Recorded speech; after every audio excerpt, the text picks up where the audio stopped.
So, The Exorcist Believer. I felt that this, out of all the sequels, was probably the best sequel. Not the best movie in the franchise, the best sequel. And to me, there isn't much competition, granted. Let me at him! Let me at him! I'll tear him apart! Right, because 2, 3, and the beginning, they're not concrete, solid sequels, whereas this one for me was the first time they got close to the original. I do think they didn't get everything right, as to me, this sequel felt like they'd modernized the franchise too much, a little bit too much, as they used jump scares, in which, for me, the tradition of the Exorcist movies has never really had jump scares, in which bothers me how this one has jump scares, because a movie about a kid being possessed and then needing to have an exorcism is scary enough, I would think, without needing to add salt and pepper onto it by having jump scares in which doesn't need to be in there. That's my genuine opinion. Obviously, jump scares now are like the modern day thing to just go, how can we make this movie more scary? Let's add some more jump scares. No! Fuck off, thought police. I just want to say, guys, before we get into the rest of the video, thanks for the support and the continued support, but anybody that has not yet subscribed, please hit that subscribe button, hit that like button, as we want to get more content out for you guys, and the only way we can do that is with your support, and you can do that right now by supporting the channel, by hitting that subscribe button, hitting that like button. Let's get back to the video. On a more positive note, I feel that the 30 minutes build up at the beginning of the movie of who these characters are, what got them to this situation, and what are the differences between the two families, is these two girls shouldn't really be hanging out together. One's religious, one's got different beliefs, one's loves God, heaven, hell, the lot. The other one just wants to meet her mother after going through a tough time in her childhood of not growing up without a mum because her mum died during the childbirth of her, and it goes through all that at the beginning of the movie, and it's a great flow of the movie of her then wanting to go out and try to see if she can communicate with her mum, which is, to be fair, predictable. Every poltergeisty type of film with ghost schools in, they always start with somebody trying to contact the dead, and I feel that element things, whilst not being original, I feel it set a tone for the rest of the movie moving forward, and it made sense why, unlike Regan who just gets possessed one day, this was different. This was like them calling out for the dead and then getting spirits that they didn't want, and then obviously that's where we go through the stages of being possessed. And it was great how when they first came back to their parents after 3 days of being missing, they start to experience like they were a bit weird at the beginning. They were a bit probably just symptoms of they've been missing 3 days. They're not going to be the normalest people going because they're probably shook up a little bit.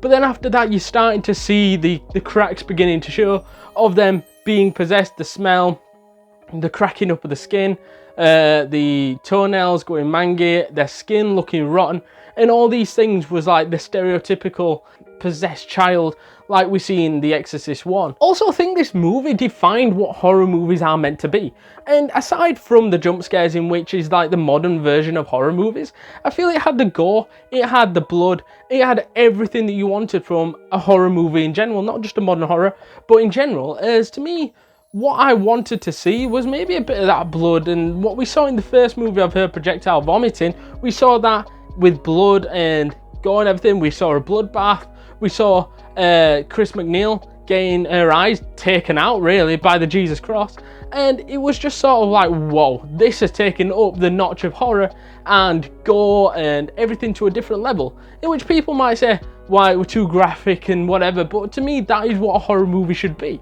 It should be a bit graphic, it should be a bit like, ooh, that looked painful, or that looked pretty disturbing.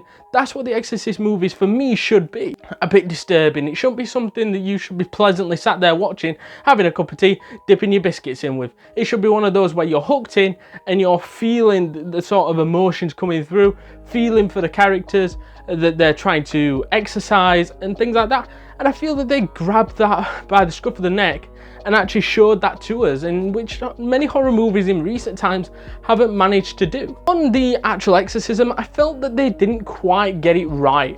And what I mean by this is, I felt that it dragged out too long. And for the main event, you want it to be really good, action-packed, and you're not thinking how long's left. And to me, I was thinking, okay, you're getting past the part where you're trying to do it together and it's not working, and you're trying everything and it's not working. Then the priest comes in and you think he's going to save the day, and then he gets murdered by the snapping of a neck when he's got both of his hands on the top of the children's heads, and then the demon sort of snaps his neck, like basically what we see in the first movie with the deaths of the priest. The priests aren't really that lucky in The Exorcist, are they? Must be a common theme that they really don't like priests who wrote The Exorcist, maybe. The power of Christ compels you. The power of Christ compels you. The power of Christ compels you. And anyways, he gets killed, and then they go through all this spiritual crap of all these other different methods, and then trying to reach out to the children. Then Angela comes back, and you're thinking, well, Catherine's flatlining, and you're thinking, oh, is she going to make it through? And you're thinking, maybe she's probably going to make it through because I can't kill off a child. But then I think she died, and I feel that ending was good, unexpected, but one of those where you think, could it have been better a little bit? And I feel that's why it's not up there with the levels of The Exorcist, because The Exorcist, while the movie was a steadily growing movie where it's getting better and better as the movie went on, and then you get your climax ending, and then that was it was done. I feel this one sort of started off really, really well, dipped a little bit, and then did all right towards the end, and then petered out. I feel that element of the movie let it down in parts. I'm not saying it weren't like the worst part in the film, but it was one of the things that could have been a little bit better, if I'm being honest. So to summarise The Exorcist believer, did it make me a believer? I don't necessarily think it did, but I think it did enough to make it a good horror movie, hence why I've rated this movie a 7.1 and a world-class film. So let me know your thoughts down in the comments down below, what your thoughts are. Is it good? Is it bad? Is it terrible? Is it amazing? Let me know down in those comments down below, please. Also, we've noticed not enough people have been hitting that subscribe button. Yes, you guys at home can help us out by smashing that subscribe button, smashing that like button, and smashing that notification bell, as we want to get to 50 likes on this video. And yes, you guys again can help us by clicking that big thumbs up button, and I shall see you guys in the next one. Laters.